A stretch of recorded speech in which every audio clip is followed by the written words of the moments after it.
everybody, and welcome to the Revival of America podcast. This is Jenny. I'm the owner and the host of the Revival of America. Today we have Rob Cunningham in the house. Everybody from the Kwul show. We are going to talk about XRP and the state of our economy, which is looking amazing. So please, everybody, over here on Rumble and X Live, if you have a question for Rob, write your question down in the comment area, and I will read it to Rob at some point in this podcast. Over here on X Spaces, if you are wanting to request a mic, feel free to do so. I will unmute your mic and you can ask Rob your question at some point as well in this podcast. And over here on X, if you guys don't mind reposting this space, because I had to recreate a new space because the one that I had, nobody could pop in on it. So if you guys don't mind reposting the space, get some people in here, that would be awesome. I'd greatly appreciate it.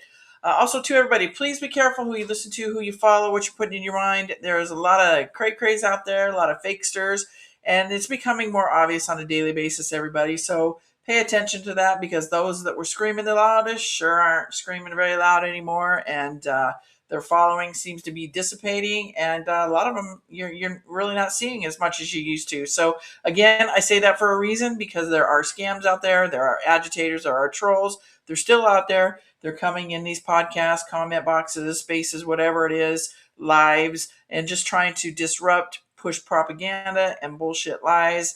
And we knew this was going to happen, but everybody just don't pay attention to it. Stay out of the noise. Hang on to the positive, because we are seeing a lot more positive happening than negative.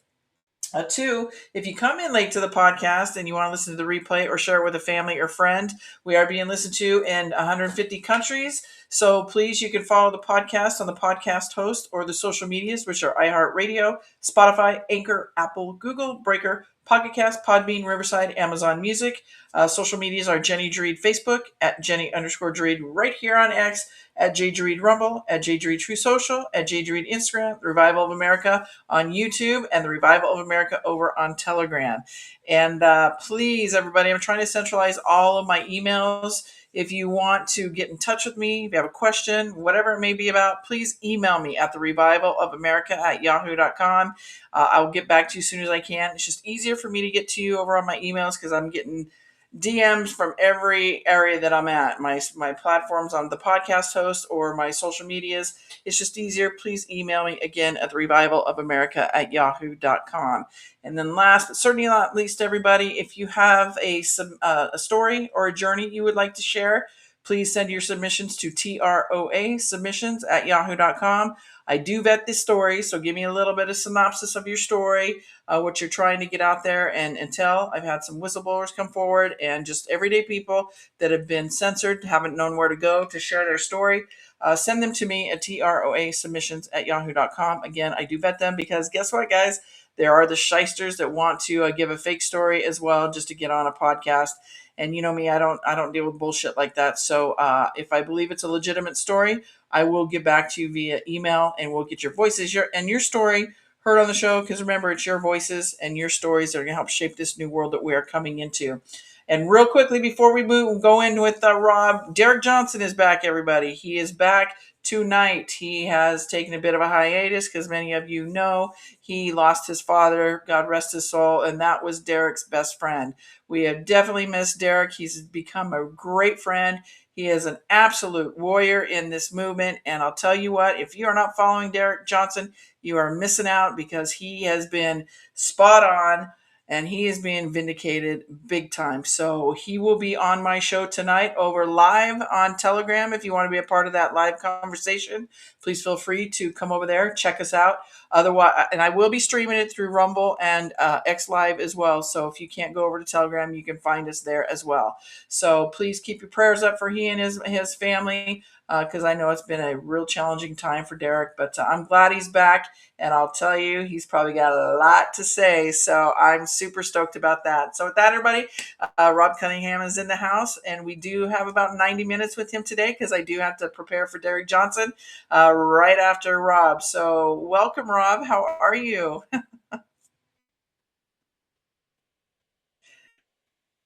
Are you there? I am better than I deserve once I can find that microphone mute button. Hey, it happens to the best of us, right? No worries. How have you been? I mean, damn, so much is going on. I mean, the XRP world, like we're seeing it go up, down, the financial world. Whoo!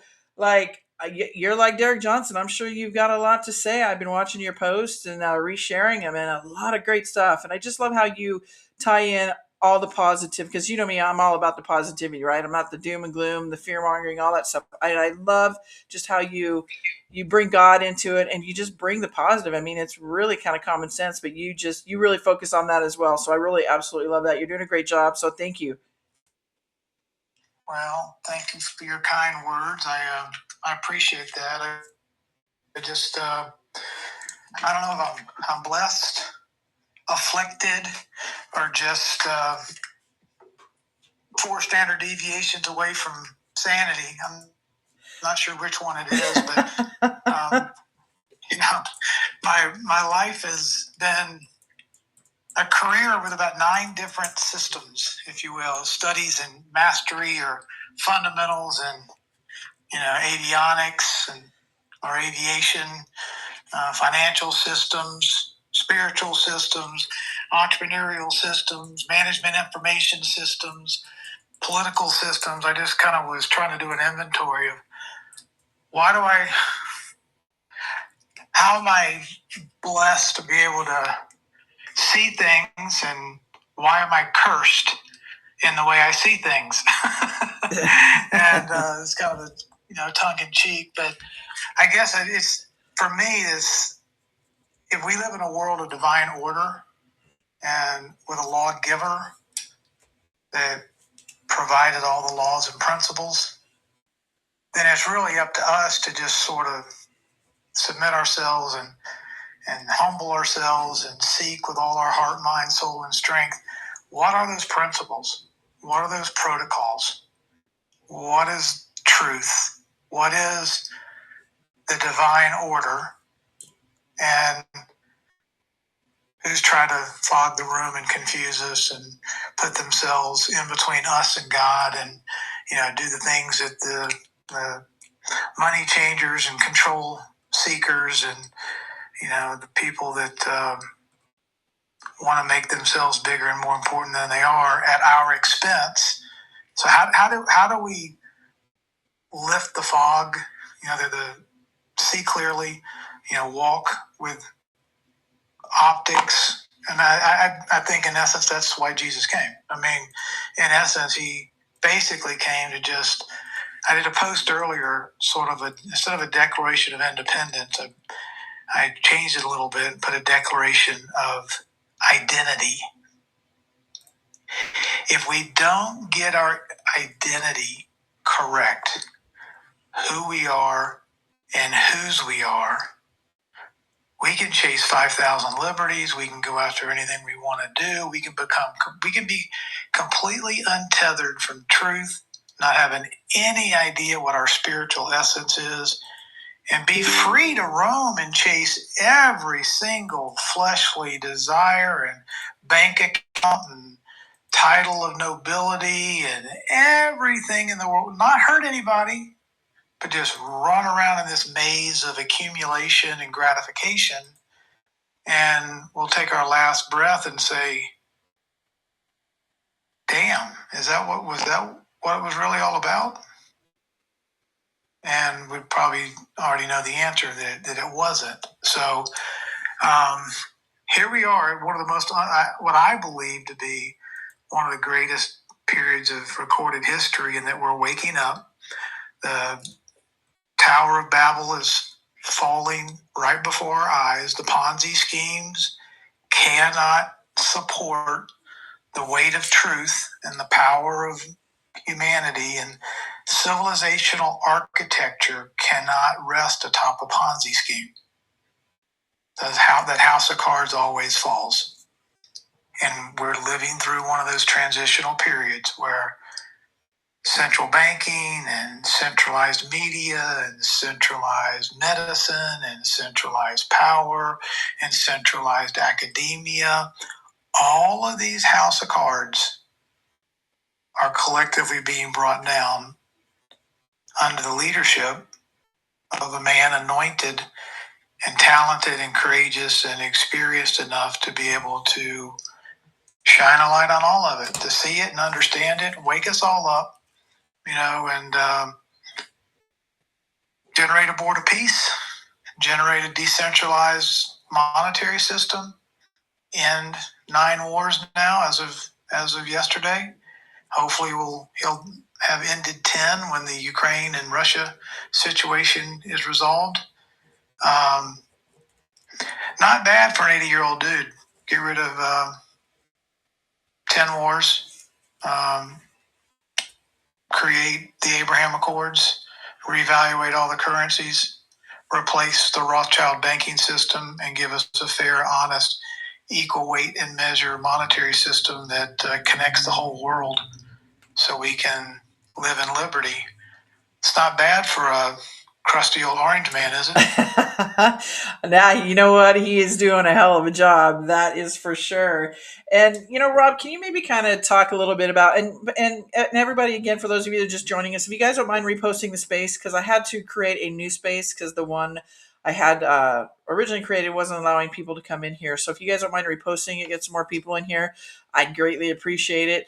But maybe, for the people that listen to the replay after this or want to give it to a family or friend that might be still sleeping, because obviously there are new people coming into the movement. And can you kind of just talk to them about how, in your opinion, obviously, how this is gonna out with the old and with the new, right? With the financial system, right? We know the dollar is dead, and we see these cryptocurrencies. Some are going to stay, some are going to go. Can you kind of maybe talk about that, in your opinion, how you first see this kind of transpiring? A lot of us, I know, probably in here know, but then again, there are those people out there that are going to listen to the replay and go, "How is that even going to happen? How can that even be?" So if you don't mind, kind of giving your opinion, that'd be awesome.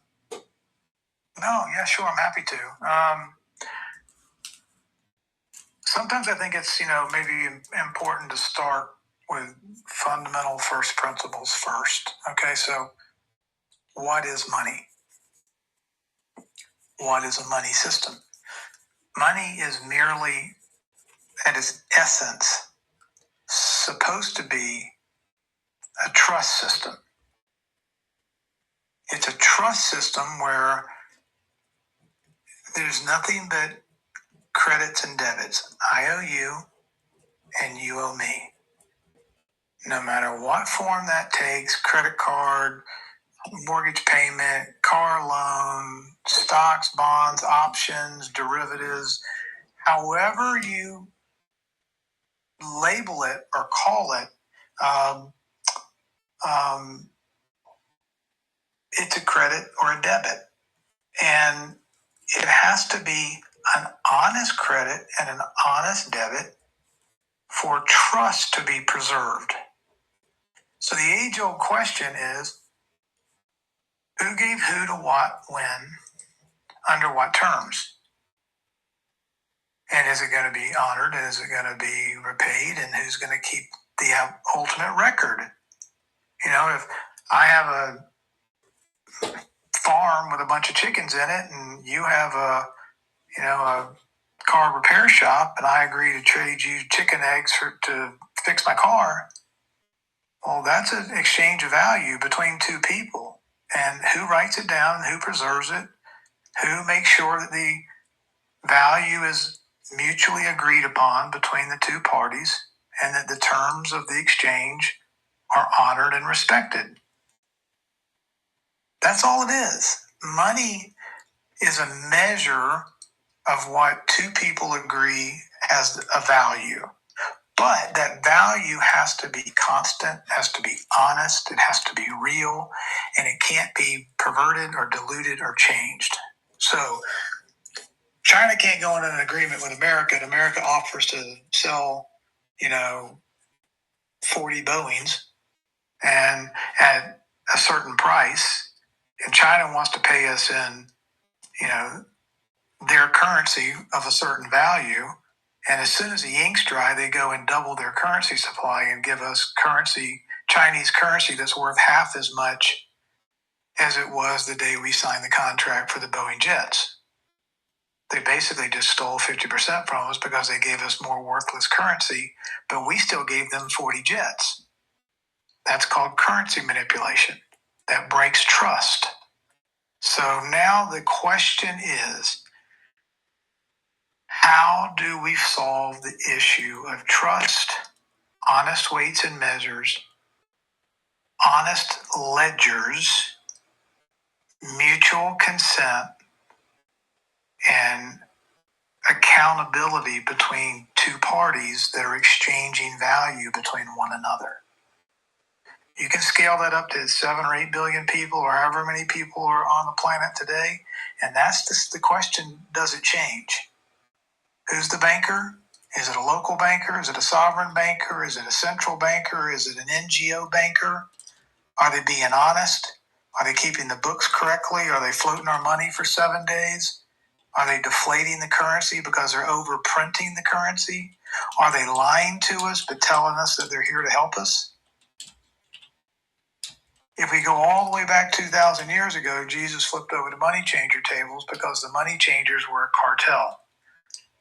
They lied, they cheated, they gave people in the temple 10 cents on the dollar because they had to exchange their most prized valued possessions for shekels, because that was the only currency recognized and used and acceptable during Holy Week. So as all these people brought their prized possessions, the money changers set up a bank inside the temple and screwed everybody that showed up. Gave them 10 cents on the dollar, just took advantage of them. And after a few hours of watching that, Jesus got so sick and tired and disgusted that his people, through their lack of knowledge, were being screwed and stolen from under the cover of a church or a temple by the bankers, protected by the politicians. He went down and flipped over the money changers' tables and whipped hell out of them with a bullwhip. Because the money changers were not being honest, they were exchanging false value. This unfortunately put their trust in an institution they should not trust. The politicians were giving them cover, and the temple was going along to get along. So the three amigos were the church, the money changers, and the politicians. Not a lot has changed 2,000 years later. Bad churches, weak churches, put your mask on, get your shot, stand in 6 feet circle churches. Oh, the boogeyman's going to get us. Let's do church from Zoom.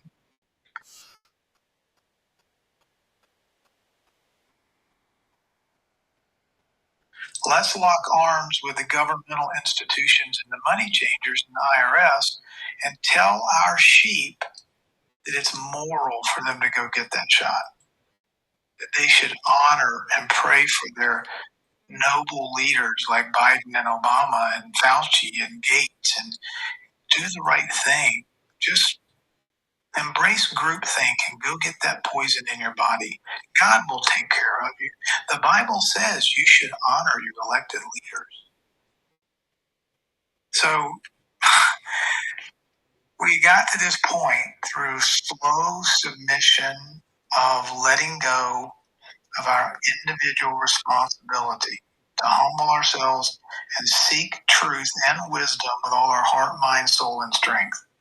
They put us on a treadmill. They got us busy. They got us working. They got both the husband and the wife working. They got the kids farmed out to the daycare center and the public education. No time to parent, barely any time to raise a family. Work like crazy, pay your taxes, don't speak up, or you'll lose your job, or you'll lose your license, or you'll lose your ability you'll get debanked, you'll be called names. Just shut up, obey, get back to work, and pay your taxes. We got your kids covered in the public school system, and we'll teach them the truth. And so that Ponzi scheme, house of cards, has come to a dead end, and we're all seeing the fallout of the dead end. The Ponzi scheme, the money changers, the disconnect of our identity of who we are and whose we are and what is truth and what are the immutable, indivisible, and indestructible laws created by the lawgiver. And we got to the point where, as Jesus or the scriptures say, my people are destroyed for their lack of knowledge. And we got real damn close to being totally destroyed. But they never thought she would lose. And here comes Mr. T down the escalator in 2015. So that's the journey from 2015, the recruiting of Mr. T to wake us up, to put a spotlight on all the systems of corruption and control and deception. All wars are bankers' wars. The central bankers are stealing and perverting and weaponizing the misplaced trust that we gave them because they were operating in secrecy without any equal weights and measures. I think 1971 was when they took the gold away from even the attempt at some kind of honest backing behind our gold, our U.S. dollar. So in 1971, we ended the gold standard. What was that, 55 years ago? We've just had money printers declaring the value of a dollar, regardless of whether we had $8 trillion or $39 trillion in debt. They just kept telling us a dollar was a dollar. Mm-hmm. But now we all know that a dollar isn't worth 3 pennies compared to what it was worth in 1971. What happened to the 97 other pennies? Where did all that purchasing power go? Well, it got evaporated by lies, by bankers who were not held to a standard of transparency, accountability, honest weights and measures, preserving trust. They served their self-interest for power and control, and they didn't give two damns about you or me or honest weights and measures or any level of fidelity or truth or honor. They were all about them. And that's what got us into this hot mess. And so now thank God, we've solved it, we've fixed it, we've replaced the old monetary system, we've woken up enough people. Jenny, what you're doing here, with what I try to do, with what each and every one of us listening to this conversation has a role to play. Whether it's just individually in your own heart and soul, whether it's with your one family, your neighborhood, your one place of work, your extended family, your community. The truth never goes out of vogue, regardless of how many people might yell at you, call you a name, bark and scream, mock, laugh, debank you, never invite you to another cocktail party or play tennis with you again. It doesn't change truth. It just tests our character and our courage and our resolve to walk in truth, or just close our eyes and hope somebody else fixes everything, all of our boo-boos for us. And that's the Great Awakening. And nobody said the Great Awakening would be fun, easy, or allow us to eat bonbons on the sofa in our pajamas watching Netflix. No one ever said that. Come on, that's no fun. I'm kidding. So, where I am is just, I have such gratitude and glee and joy that just wants to explode out of my chest, because I see a reconciliation with truth and honesty and liberty and our true essence and nature of laws and order and oneness and righteousness, that we were made perfectly and wonderfully and holy. We're not a defect. We didn't come off the conveyor belt. We don't need lemon laws. We don't need saviors. We don't need priest class. We don't need intermediaries to talk to God for us. We are whole, complete, and wonderfully made. Now, does it mean all we got to do is read a book or read, 30 pages and something and snap our fingers and boom, it's there? No. It means we have to. The hardest journey that we all have is unlearning the lies and the crap we've been told since the day the doctor slapped us on the butt.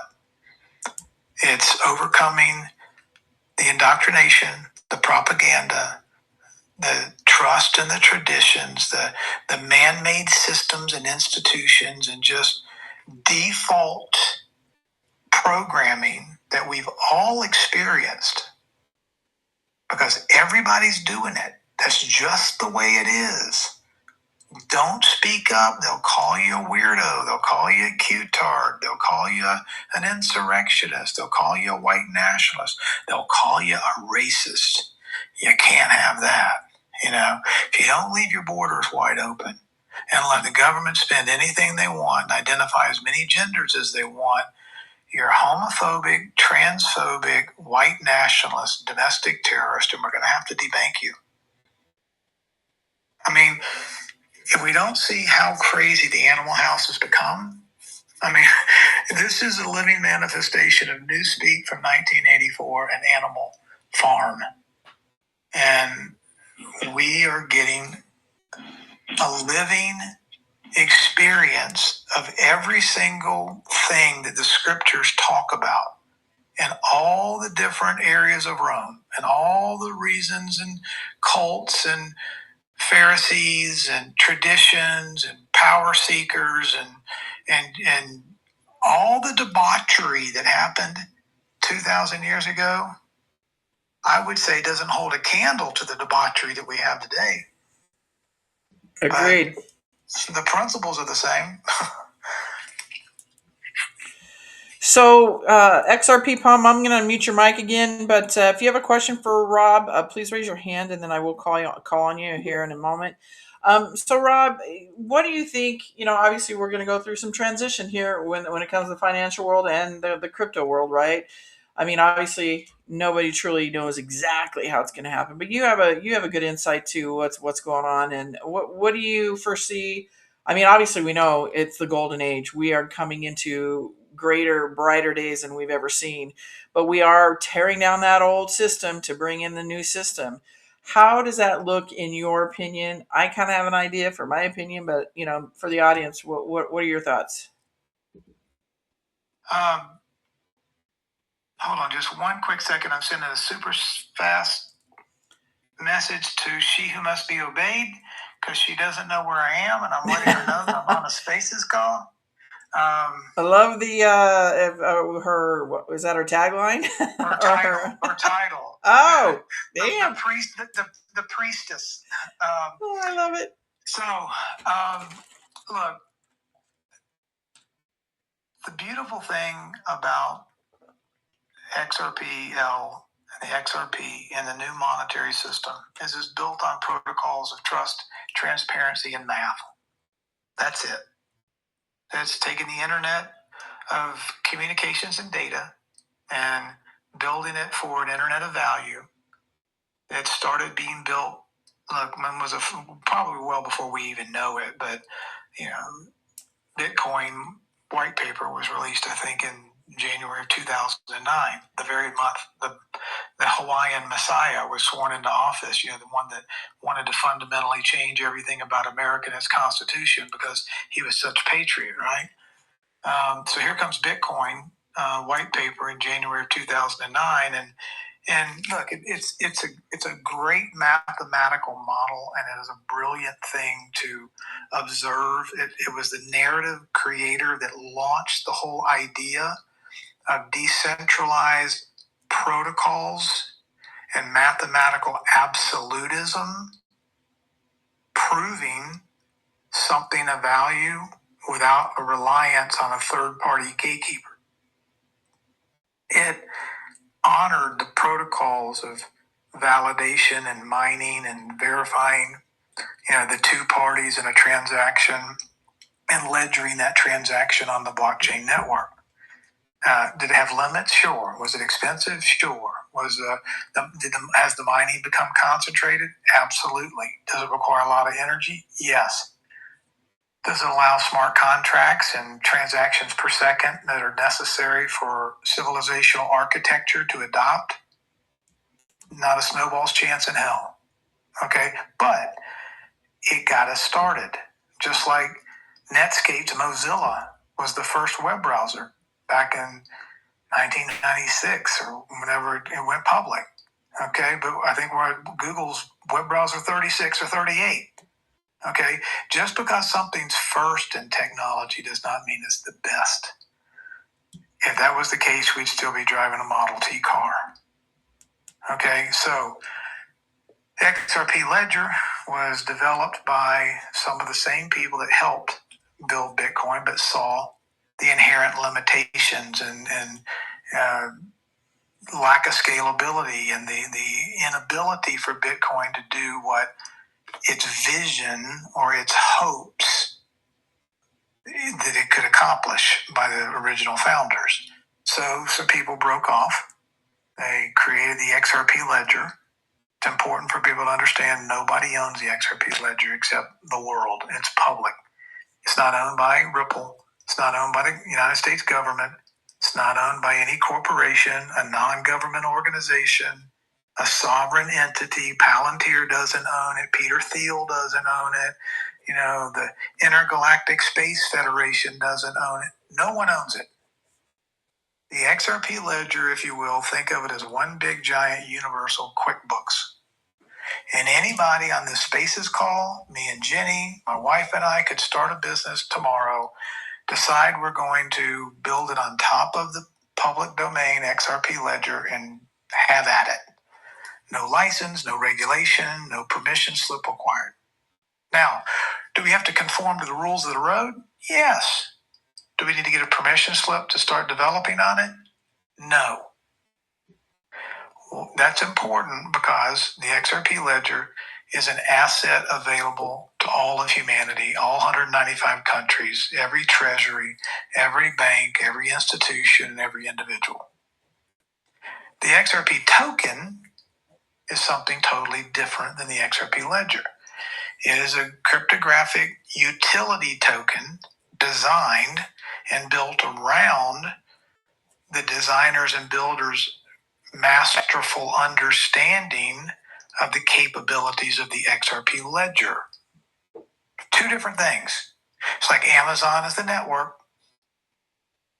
and the Amazon trucks and the little boxes with the Amazon smiley face on the side. Those are different than the network itself. The XRP token is that Amazon truck, the Amazon box that can deliver a payload, a stock, a bond, a derivative, an ownership in gold, a car title, a mortgage, a thing of value, ownership and rights to a music record label or an album or a song, or you can take a condominium and cut it up into 100 pieces of ownership, and a person can have that tokenized representation of that condominium with 100 units in it, and they get 1/100th of the revenue that comes in for the profit and loss. And anytime they want to sell it and buy a ski boat, they can sell that tokenized interest in that damn, hotel unit and go buy a ski boat. That's called liquidity, instant liquidity. But the title, the ownership, the control can all be held honestly in an individual wallet by an individual owner and transferred in 3 to 5 seconds to somebody in Dublin or Denmark or Pakistan. Wallet to wallet, person to person, entity to entity. No permission slip from Gary Gensler or Jamie Dimon or Bank of America, Barack Obama or Donald Trump. So when you have a system and a protocol of value where the protocol of math is engineered into the system and it bypasses gatekeepers, politicians, rent seekers, thieves, hacks, ne'er-do-wells, 7 people taking a part of the 5% of every transaction and putting it in their pocket and telling us that that's just the way the system works. All of that's gone. So the disintermediation of all those gatekeepers in the middle of people trying to exchange value back and forth between one another has, in essence, taken the blockbuster business model of the world and made it a Netflix model. Faster, cheaper, immediate, on demand, whenever you want it. No long lines, no driving to the store, no checkout clerk, with a bad attitude, no stale popcorn, no licorice sticks that you didn't really need.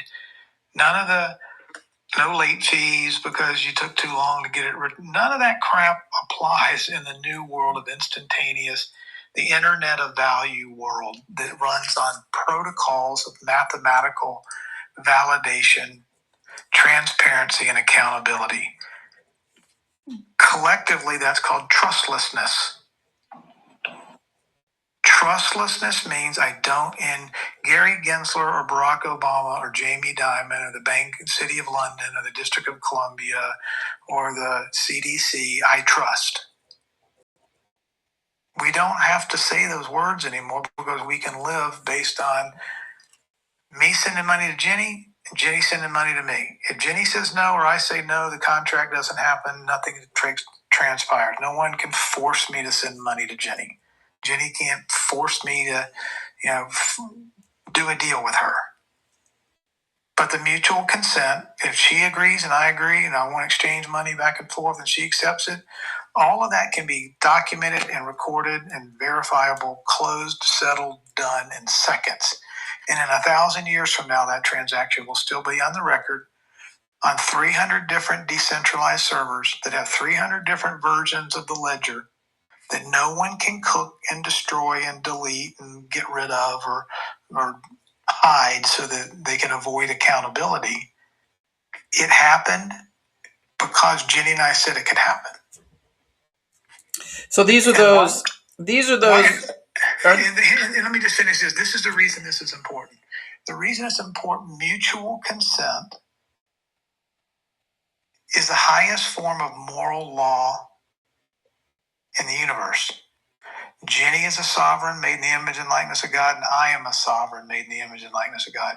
If two sovereigns say yes and shake hands, deal's done. Period. End of story. I have rights and agency and jurisdiction. Jenny has rights, agency, and jurisdiction. If I shake hands and send money to Jenny, and because I'm going to, fix her car and she's going to cut my hair, and we agree to it, it's done. That's the highest form of moral order. When you start adding Jamie Dimon and Gary Gensler and the IRS and everybody else in between, MasterCard and Visa, and I think I'm giving Jenny, $100 and I'm really only giving her 94 a week later. Well, I didn't necessarily consent to that or understand all of that, or it wasn't disclosed to me fully, or I don't understand why every single time I make a change with this money, 3 or 4 or 5% gets taken away and they keep it for 3 days or 5 days. And oh, by the way, the money that I'm using that I think is worth $1 is shrinking by 3% every single year by design. That's called inflation. That's just normal. Don't worry your head about that. That's just the way it is, okay? The system is set up for inflation. You go back to work and we'll call you if we need you. Don't ask questions about inflation because that's just the way it is. No, that's the way you assholes set it up. It's a debt-based system that allows you to print money in perpetuity, cook the books, dilute the currency, profit off of us, extract wealth from we the people, and then lord over us because you're assholes and thieves and liars, and you operate in secrecy without mutual consent, without honest weights and measures, and we then become the useless eaters that we know they call us and how they treat us. Because they've perverted the laws, perverted the systems, operated in dark. They don't honor universal laws and principles. They just they look at us as commodities on a balance sheet or assets on a human resource to be managed, not a son or daughter of God to be respected. When we become commoditized as something on a banker's balance sheet, they don't get a banker's balance sheet, and these people running banks don't give two damns about life, liberty, and the pursuit of happiness, our inalienable rights, or the Constitution of the United States. That's a quaint little piece of parchment from 250 years ago. They don't give two shits about that. And so fixing this mess requires those immutable undeniable, indestructible, eternal truths to be made first priority again. And when we do that, it breaks every institution that's been built on false principles, lies, centralization, extraction, and control. And when you start to break all of that up, you get the Donald Trump treatment. That's what we're experiencing.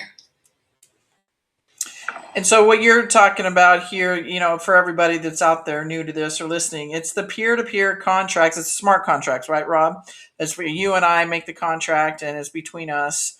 And basically, everybody, and I say it to my audience all the time, they're eliminating the middleman. All these middlemen. Think about all the middlemen that are collecting all these fees to do a transaction. Like I can buy a house from Rob in seconds like that, right? We're not going to need all these middlemen taking all of our monies for all these different types of fees. Is that correct to say, Rob? Yeah. I mean, look, at the end of the day, you can't have mutual consent if 50% of the variables or all of the information is not disclosed to you. Let me give you a classic example. Take the bioweapon shot or get debanked, lose your license, can't go to work. You can't, you lose all your rights and privileges. Well, can you tell me what's in the shot? Shut up and take it. Yeah, but where did it come from? Shut up and do as you're told. That's not mutual consent. That's force imposed upon mankind. So without a reasonable expectation of me knowing all the variables in that smart contract and Jenny knowing them all, then Jenny can't truly give mutual consent to me because she's been deceived, or I've been deceived, or important information has been left out of the agreement. Like, who the hell are the Rothschilds and who created the Federal Reserve Act and why are we using this godforsaken monetary system? There was no mutual consent between we the people and the Rothschilds to give us this broken, corrupted, perverted monetary system in 1913. There was no mutual consent involved. We the people did not govern that decision. The bought and paid for bankers and a select group of elite politicians, starting with Woodrow Wilson all the way down, jammed that system on America that became then the world reserve currency and upon the world, and mutual consent was nowhere in the room. That was just a bunch of good old boy power brokers deciding what they were going to do to us instead of get permission from us. So whether you're talking about just a deal between me and Jenny or a bunch of folks at Bretton Woods calling the United States Federal Reserve note / US dollar / whatever you want to call it, this entity created out of imagination became the world reserve currency that every nation had to then adjust its markets and trading and interest rates and policies around that world reserve currency. And not a damn one of them really fully understood the mechanics of the Rothschilds, the Federal Reserve System, and how that monetary system was engineered into place without honest weights and measures, without transparency, without accountability. It was not a government agency. We, the people, did not get to account for them. We were not sovereign over that institution. They were telling us how we could and couldn't live because they owned the monetary system. That was not mutual consent. That was slavery. That was an invasion. That was a hijacking of our individual liberties. And that's why the Federal Reserve System must die, because it's a perverted, broken, bullshit system on par with the very system that was operating out of the temple that Jesus flipped the tables over on. That system can never operate. It's simply dishonest from the very beginning. $39 trillion cannot be paid off, and they cannot continue to print money out of thin air and call them dollars while they also put the word Federal Reserve note on this worthless pieces of paper that they print out of thin air. That's not honest weights and measures. That is not opaqueness. That is not soundness, and that is, it literally cannot continue to exist. That's why the Federal Reserve is dead. That's why we had to have a new monetary system. And that's why we had to have a new monetary system that allowed, on a mutual consent basis, 195 countries to freely choose and say yes or say no.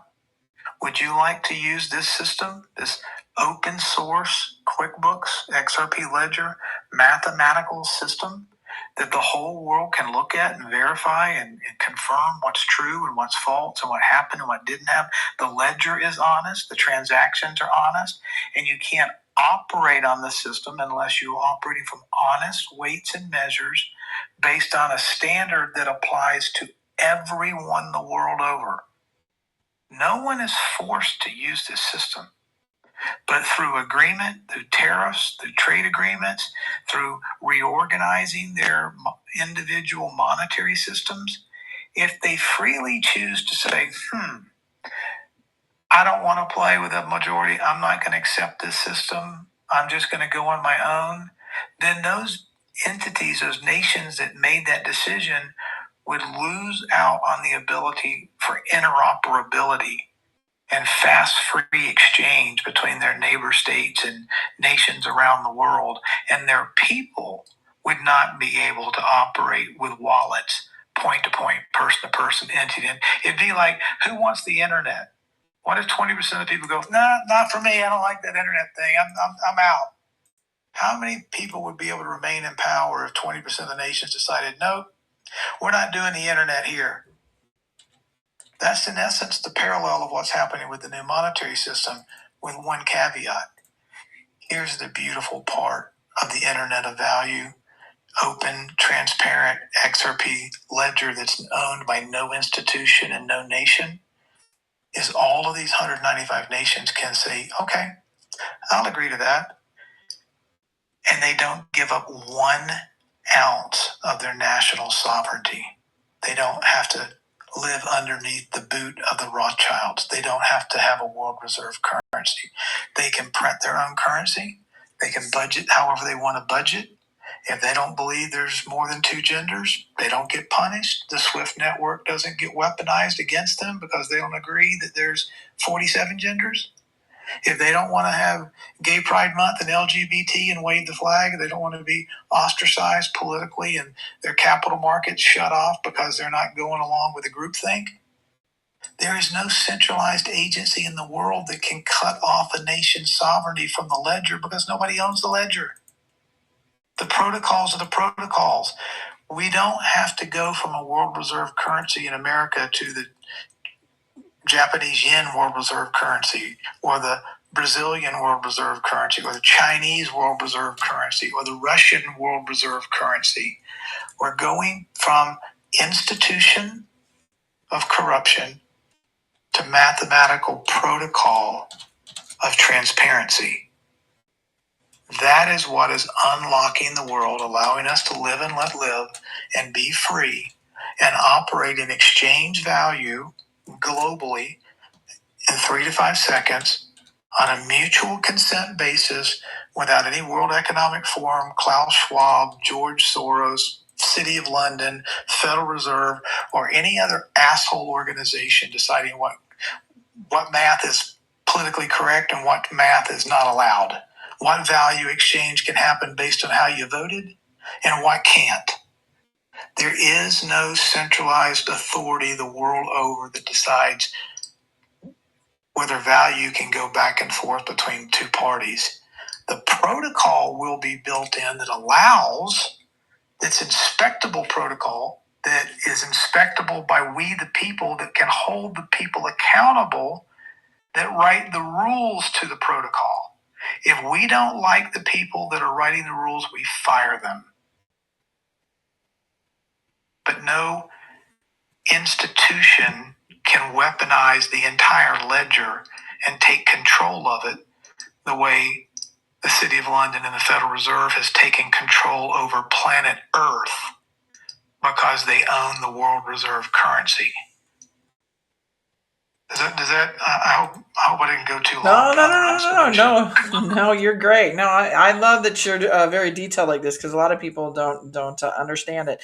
And everybody here, I want to encourage you. If you have a question, feel free to request a mic. I will unmute your mic. You can ask Rob your question, or if you're over here on X Live or Rumble Live, put your question in the comments, and I will read those questions to Rob as well. Rob, we lost you. Hold on, I'm going to give you a. Are you still there as a speak? Hang on a second. Hey, Pom, Yeah, hang on. Pom Mom, hang on, please, just a second. Rob, are you here? Okay, you were there for a listener. Okay, go ahead, Pom Mom, XRP, Pom Mom. Hey, how are you? Doing good. How are you? Okay. Hi, Rob. How you doing? I am fine. Good to hear your voice. Good, thank you. So my my insight and for what I'm seeing and what I'm hearing in the community is that we have some things coming up that we're watching out for with some live dates between FedNow and Bank of America and the DTCC that's starting to go live. Between there's the DTCC is going live starting in July, and then they're going to start tokenization, I guess, in October. And I'm hearing from different people in the community that these are things to watch out for as far as price appreciation. We're all watching for the reverse carry trade. Are you finding that there's some substance to this? Because they're saying with the DTCC, we should have some price appreciation, but the price needs to be appreciated before the DTCC uses XRP. I just want your thoughts on that. Yeah, well, I'm definitely keeping up with it. And look, what we're trying to get our heads around, all of us collectively, is what is the total amount of value on Earth? Right? How much flows through all the opaque systems? What's been behind the curtains, from the DTCC to the Federal Reserve to mortgages to bonds to student loans to stocks to commodities to derivatives to options to gold and silver to oil, precious metals? I mean, how much? What is that number? Some people say it's between $3 and $5 quadrillion. Okay, so how do you transition $3 to $5 quadrillion from Blockbuster to Netflix? You do it very precisely. You do it in phases. You do it at steps. And at the end of the day, it's a mathematical equation. How much value is going to make it to the ledger? How is that value going to be transported across the limited number of Amazon trucks and boxes? And how many times can the Amazon truck and box make deliveries in a day? 2, 5, 10, 12? Because the number of trips that the Amazon truck and boxes can make on a daily basis then gives us an idea of what the cost might be for people to put their value on those trucks and packages and get them delivered from point A to point B. More, it's a supply and demand thing. So what's the number of trucks and boxes, XRP tokens? What's the amount of value that's going to travel over the XRP ledger? And how many times a day can the available supply of XRP tokens make trips and drop packages off at people's front door or into their wallet? So this is a mathematical equation. It's a quantum mathematical equation. How many XRP tokens are going to be locked up in escrow? How many are going to be held on treasury balance sheets? How many are going to be held in individual wallets by people on this call? How many people are going to be open and available, unlocked from escrow, and free to be operational and trade back and forth? And how many times a day will that happen? What are the liquidity needs and soundness needs of major institutions like Goldman Sachs and BlackRock and Bank of America and Santander and the SBI Group and FedNow? How much cushion are these people going to need? So banks need to avoid this thing called slippage, which means they can't have a $10 million or $100 billion transaction get activated at 4:30 on a Saturday afternoon. And the price that they think they're sending $4 billion over cost them 1% more than they thought it was going to. That's called slippage because the liquidity is not there. There's not enough tokens. There's not a buy and sell. There's not enough liquidity in the system to efficiently execute that trade. And bankers and hedge funds and financial institutions that run all kinds of sophisticated derivatives and options and hedging strategies cannot operate with high slippage. So to avoid high slippage, you have to have high liquidity. There's two ways to have high liquidity. More coins or a higher price per coin. Since they can't create more coins, and there's only 100 billion XRP tokens that will ever be created, and a tiny bit are burned with every transaction, the only option to avoid slippage, if you want massive institutional adoption, is an extremely high price on XRP. And how do you think they'll get there with that? Well, if gold is worth $20,000 an ounce, and XRP is viewed, actually there have been BIS documents and IMF documents where they have made reference to XRP and XLM being considered a stable coin. Okay?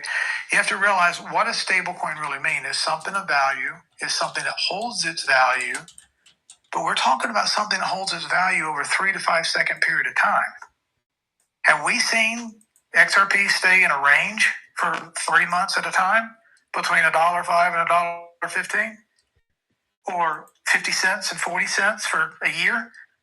I mean, we don't ultimately know where XRP might go to in price, and or might it be agreed upon by a certain group of entities that it's going to be a special drawing rights, and it's going to be backed by gold and commodity and a basket of currencies the world over.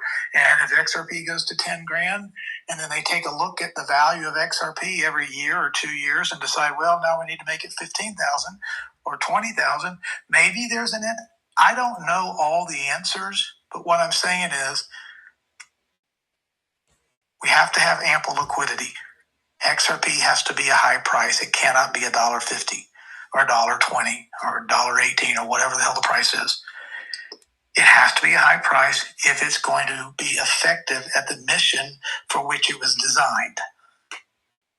I believe in my heart of hearts, I'm a systems engineer, I'm a finance guy, I'm an MIS guy, I'm a banker guy, I'm a crypto guy. I've been studying this stuff for a very, very long time. They didn't build this Hartsfield airport called Ripple and RippleNet and have 170 NDAs and go through all the shenanigans and be sued by the SEC and have been built one of the most unbelievably complex, brilliant technology stacks over the last 14 years, the world over. And what we're all doing is we're going, are we sure this is going to work? Where are the airplanes? Is this really an airport? Well, we can look around and see the runways are all paved, the terminals are all built, the hangars are there, the gas stations are there, the air traffic control tower is there, all the stores are there. The airport is the most beautiful thing we've ever seen, and now we're arguing about where are the airplanes. Are the airplanes really going to fly in and out of Hartsfield? Hartsfield just happens to be the busiest airport in the world with the most takeoff and landings and the most passengers in the world. So you don't build an airplane if you don't if you're not sure the passengers are going to show up or the airplanes are going to come in and take off and land. The airport is built. The XRP ledger, Internet of Value, is built. The ISO standards are built. The Federal Reserve is dead.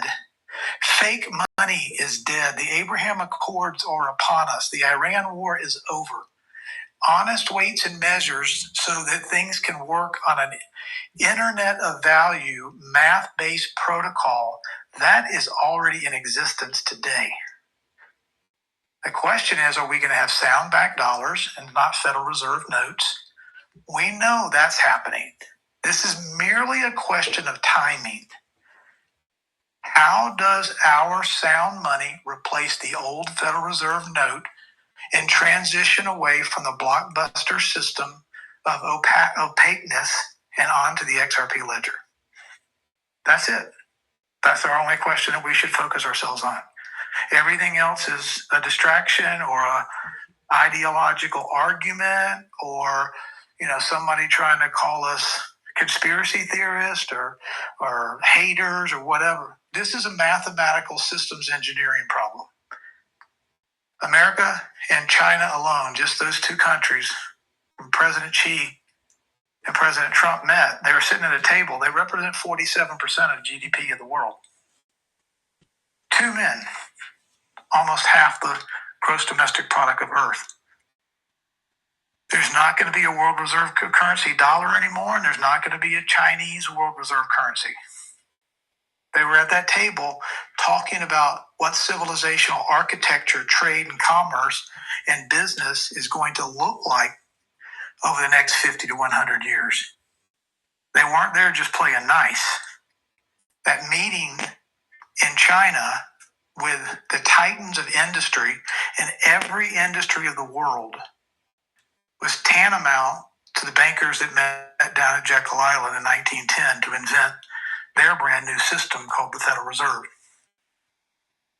This meeting between Trump and Xi, and now that we have the Strait of Hormuz issues taken care of and energy opened up and war in the Middle East looking like it's going to wind down, which is going to allow the Iraqi dinar to reset and the Abraham Accords to go into effect, and the DTCC to start transitioning $144 trillion onto the XRP ledger and the public blockchain Internet of Value.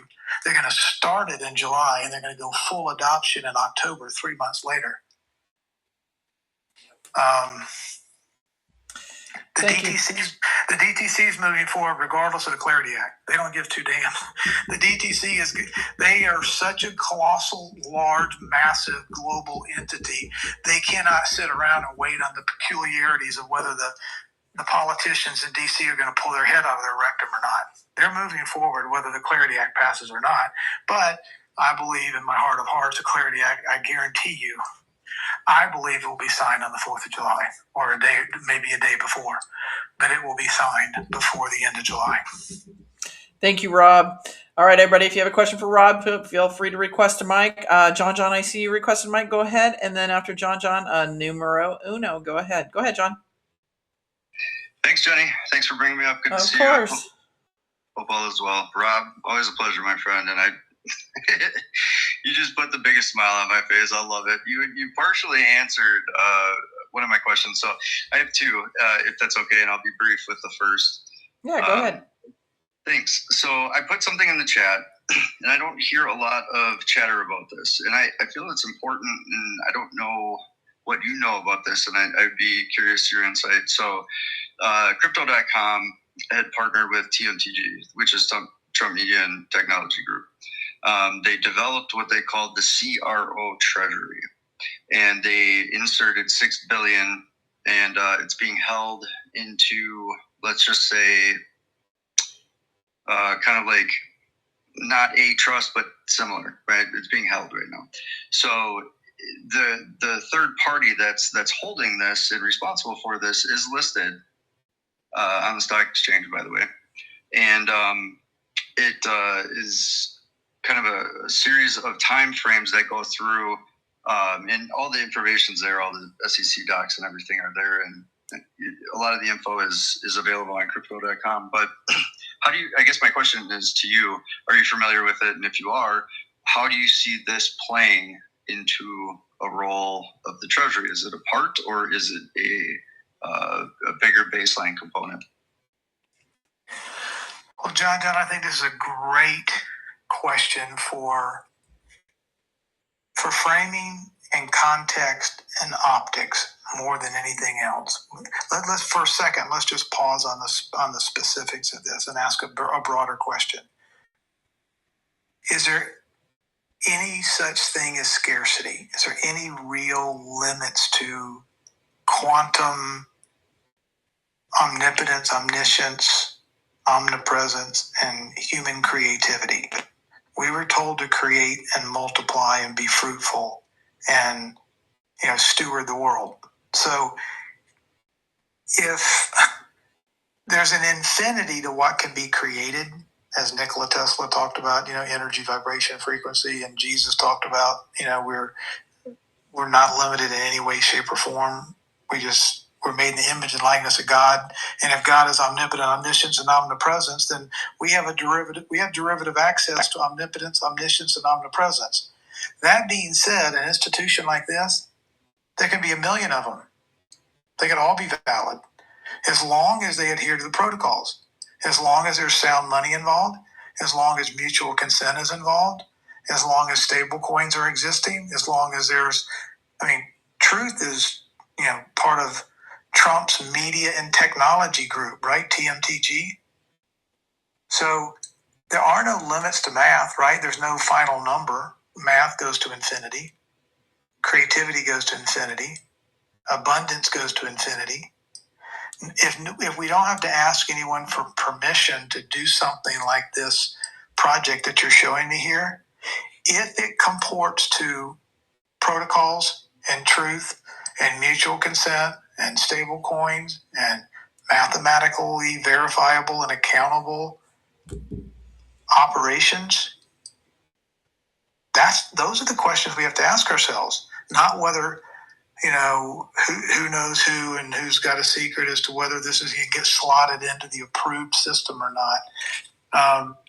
We can do the discernment exercise and figure out, by default, is XRP, are the ISO, the grade 8 tokens in the ISO going to be involved in the Internet of Value, and come to a pretty damn logical conclusion and go, yep. Doesn't take a rocket scientist after doing research to know the grade 8 are going to have a role in the Internet of Value. Right? The XRP token's probably been built to optimize on top of the XRP ledger. And Ripple has probably been built to be masters of understanding how the XRP token and the XRP ledger can help banks transition from the Blockbuster era to the Netflix era. That's their business model. So, without being an expert on Kronos and Trump and what they're doing with crypto.com and what their actual business model is, their CeFi, who their target audience is, what kind of apps they're going to have, what kind of DeFi protocols they're going to use. This is more of a question about, it's not can this happen, it's how good will the execution be. This could be perfectly legal in a pets.com, or terrible business model, or it could be perfectly legal, very sound, with some of the best executed managers in the world that are aligned with the new standards of the Internet of Value, and it could become the next trillion-dollar company. I'm not trying to dodge your question, but I'm just trying to say this is how I would approach my valuation of what this is all about. Yeah, Rob, that it's perfect, actually, and I'm really glad you kind of answered it in the way you did and saw, my approach to it, because leading into the second question, you did answer a lot of it before, but, just big picture approach. And I love your analogy of the airport, because the way I see things is how do I get people to not just a level of understanding similar to what I have so they can start forward thinking, right? But what can we do right now in order to be kind of a model, a template, right? So, for example, I can show anyone literally right now in 10 minutes how to download an app, create a token, have it, pegged by or backed by something, right? Like one of the native tokens, whether it's on Stellar or, the Ripple network or whatever. But the point is, what is the point, that you're doing it for, right? Like, what is the utility behind it? What is the point of doing this if we aren't going to be able to claim our lives back and have these platforms be a tool that we use in order to do so? So it's just like, my question then to you is this: what would you say to people who are just like maybe kind of oblivious or not aware, or just kind of like, we all get stuck in those moments where it's like, yeah, this is the next latest and greatest thing. And a lot of people don't realize that, no, this isn't just a quick fix. This isn't just something that's going to be like a blanket layer. This is literally like going to change what we think we know about everything and give us true abilities to build, grow, and create our own future. And so what would you say to people like, hey, listen, you have an opportunity to truly build something if you want, or just have a life that you've never anticipated or expected. Does that make sense? Yeah, oh brother, it absolutely does. And this is an age-old, 2,000-plus-year-old question that you're asking. And without sounding like I'm copping out, because I'm not, I trust me, I've done the show up and throw up and speak and bloviate and try to get talk to point of exhaustion and get people to understand and see what I see. And they look at me with that chlorine stare, like I'm speaking Swahili. And what I've had to come to slowly realize is that when the student is ready, the teacher will appear. Do we need to force it on anyone? No. If a person wants to know, they will let you know they want to know. There is no reason for us to try to convince people to learn something if they haven't shown an interest in wanting to know it. We shouldn't waste our time trying to prove what we know to someone else if they're not ready to accept it. I'll give you an even better example. Is there a story in the scriptures of Jesus running around and cornering somebody in an argument and trying to convince them that he was who he said he was, or putting them in a headlock and pouring holy water on their head and punching them in the nose and kicking them in the groin until they agreed he was the Son of God in the flesh? That was never his approach. He lived with an infectious joy and a power and an understanding and agency of who he was, and that there was just an energy and a vibration and a resonance and a strength and a power about him, that there was a magnetic attraction to him. Those that were aligned and wanted to know.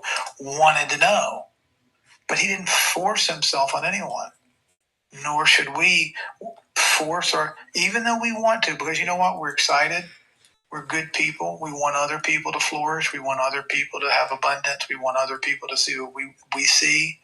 But if they're not there yet, we have to be able to give them this time and space and be patient with them, so that when they are ready, they see how you're living, they see how fruit has fallen from your tree, they see that how you're living, and they get curious enough to truly want to understand what makes you different. That's your opportunity to begin to then teach them. And the most important thing in all of this, and that I am starting to learn, and I'm doing it slowly, is helping to empower people in how they think, not what to think. How to ask questions, how to learn, how to begin to take a look at a big picture and break it down and begin to understand it part by part, principle by principle, protocol by protocol, discernment by discernment, by reason by reason. And then that's where that wisdom that comes not from the universe, but from the creator of all things, that's where that comes from. And, to take it back to scripture, it says, if my people will first humble themselves, get our ego out of the way, get what we think we know out of the way, get our pride out of the way, get our credentials out of the way, get our traditions, get our desire for comfort out of it. If we'll first humble yourself and then seek with all your heart, mind, soul, and strength, what's real, what's true, how is this system set up, what's the divine order, what's the divine laws, weights, measures, honesty, protocols, indivisible, indestructible rules of the designer that designed this joint in the first place. Then we'll be in alignment with our identity, instead of leaning on our own understanding, our 3 degrees, and what we've always known and what our financial training told us. Amen. Thank you, Rob. John, did that answer your question, hon? Absolutely. Appreciate it, guys. God bless. Thank you so much. Thank you. John. All right, so I've got one question. I got numero uno here next, and then I've got another one here that I want to read from to you from Pam before we close out. Because everybody, I gotta close this out by 4 p.m. Pacific Standard Time because I've got Derek Johnson coming on at 4:30. Well, 4:30 my time, 6:30 Central Time. So I got to get ready for that show. So go ahead, numero uno, and then Pam, I will read your question to Rob here after this one. Hey, Jenny, thank you for hosting this space. And Rob, Of course. most of us cannot get enough of you. My question has to do with, and maybe this is not the time or place, but with the XRP being where it's at, and missed opportunities have come across our personal situation. So when all the talk about the sovereignty going on country to country to country, and there will potentially be a currency revaluation, do you think that folks who have currency would be limited to purchasing the top 8 or let's say, for example, it's XRP. There's 100 billion tokens. Not all of them are in circulation. But if there's like 60 billionaires that want to go and purchase all of this XRP, they could buy up the float. Or if there's 600 millionaires or whatever it is. So do you have any thoughts on limitations, or will it all happen together, or what do you think might take place? Well, I think those are great questions and thought exercises. I mean, look, knowing that liquidity, think of water, the importance of water to life, and use that parallel. When our bodies are 80% water, right? We need to drink healthy water. The evil of this world knows how important water is to us. That's why they fluorinate it, put chemicals in it, and try to do everything they can to destroy the actual, real, natural water, because liquidity is essential to life. Well, liquidity in financial markets is essential to life. Think of it that way. Liquidity to human body and liquidity to financial systems, they both have a relative importance. That being said, knowing the human nature of men, greed, power, control, centralization, wanting to be able to reign and rule over humanity, and people wanting to be able to maybe hoard the supply, you would almost have to think that the people that have designed this system have had to take that into consideration.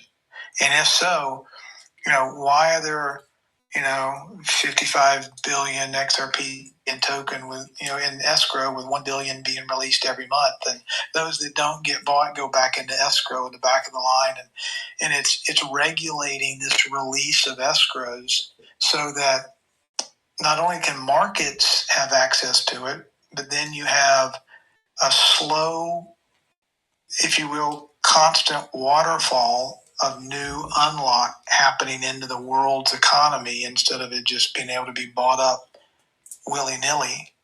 You also have commitments for XRP on these 1,700 NDAs and all these countries around the world. These central banks and treasuries and major institutions are going to need liquidity on some kind of relative scale based on GDP and size of their nation. So I would guess that has somehow at some level been taken into consideration. So we're going to have sovereign wealth funds. We're going to have escrows. Now, look at it this way too. I believe, if my understanding is correct, for a blockchain project with tokens to be deemed decentralized, the project itself cannot own more than 20% of the tokens, or is considered centralized. So if Ripple's got 55 billion, even though they're locked in escrow, could they sell the rights to 35 billion to one government or 20, and therefore meet the requirements of being decentralized and offer the escrow tokens to 45 different countries as they come off of unlock each month? That's one way for Ripple could give $35 billion or $17 billion, whatever it takes for them to get underneath $20 billion and come into compliance with the Clarity Act. They could become a gratis vendor and just give the tokens to the U.S. Treasury. Gotcha. If they and if they were to do that, just think about this: if they were to give it to the U.S. Treasury as a gratis vendor, they don't have to go through legislation. They don't have to go through the House and the Senate and all the politics of getting it approved and becoming a licensed vendor to the federal government. They cut through all of that bureaucracy. They could give it to them for free. And if all of a sudden, let's say that Ripple's got $17 billion left in escrow, and the token goes to $10,000, and Ripple's worth $8 trillion. If all they had to do is give away some of their tokens to be worth $8 trillion, do you think they'd do it? Yeah, probably. Definitely. 100%. I just feel that there's a lot of folks that may feel like they're behind, like if they didn't contribute enough into their 401ks and things like that all their life. They're trying to make up for it.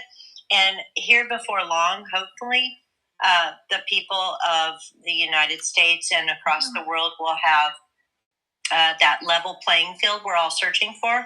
And most of that means a lot of the currency in your wallet. And I just felt like if you have a line at the door with all these folks that have enough money to buy all the tokens, then what are they going to do? And when I think about that, I think, well, it's probably going to revalue at the same time as well. So it's going to cost more per token with the money that you have in your wallet. But I'm just thinking about all the people that are trying, that have been caught up in things, and they might get an opportunity to invest with something else that they're waiting on.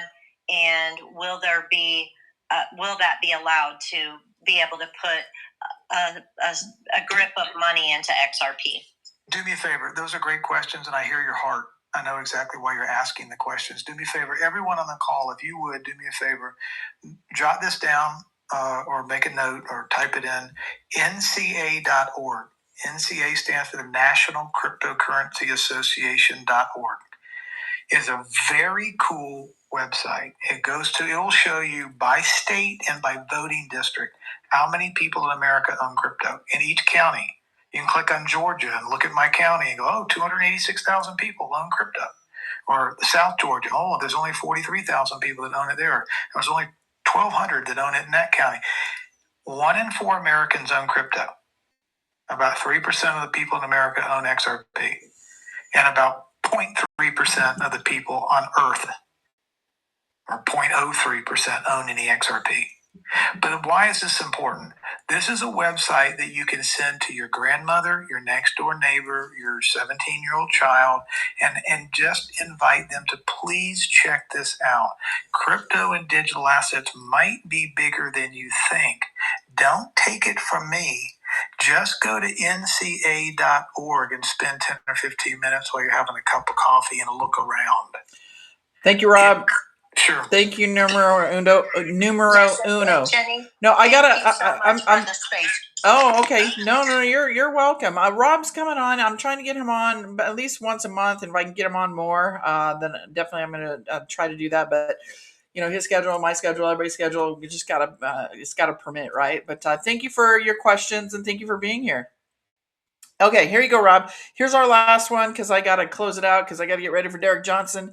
It says, this is from Pam. It says, hi, Jenny and Rob. Can you please give your opinion, thoughts on whether you believe if the U.S. stock market will most likely crash before the overall price of XRP runs up or not?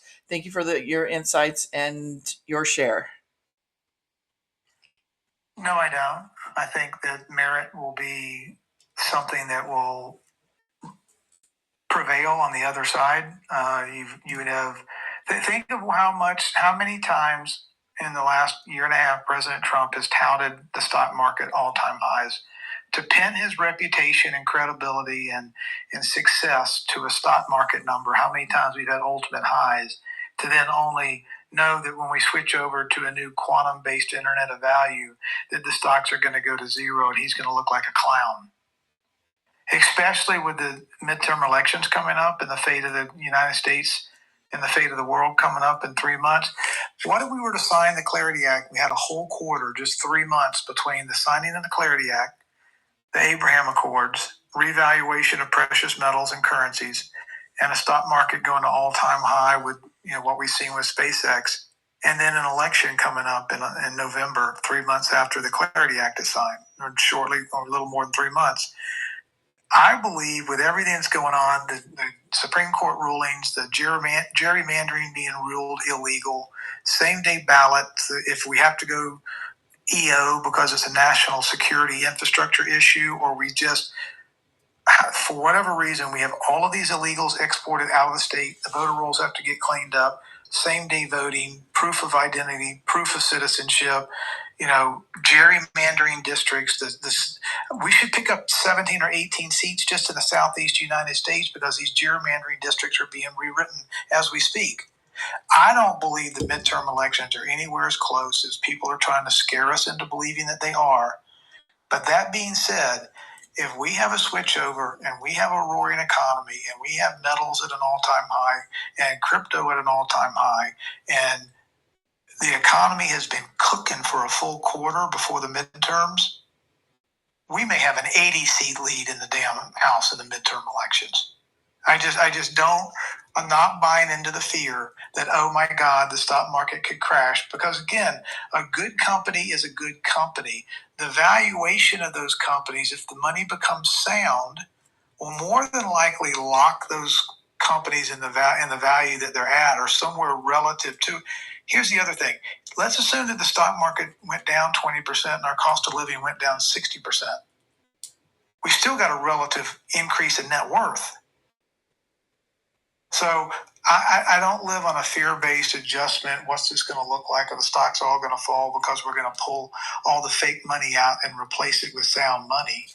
If anything, if we take polluted water out and fill it with fresh water, or we take the old wine out of the old wine sack and pour new wine in a new sack, then that wine is going to be better and cleaner and taste better and overall be better than the old corrupt wine that's vinegar, or the fluorinated water that's not pure, or the fake fiat currency that's not sound. If we replace the underpinnings of the United States dollar with sound money and 50-year gold-backed bonds that Judy Shelton likes, and reasonable economics and sound money, there's no reason for the stock market to collapse. If anything, the stock market should increase.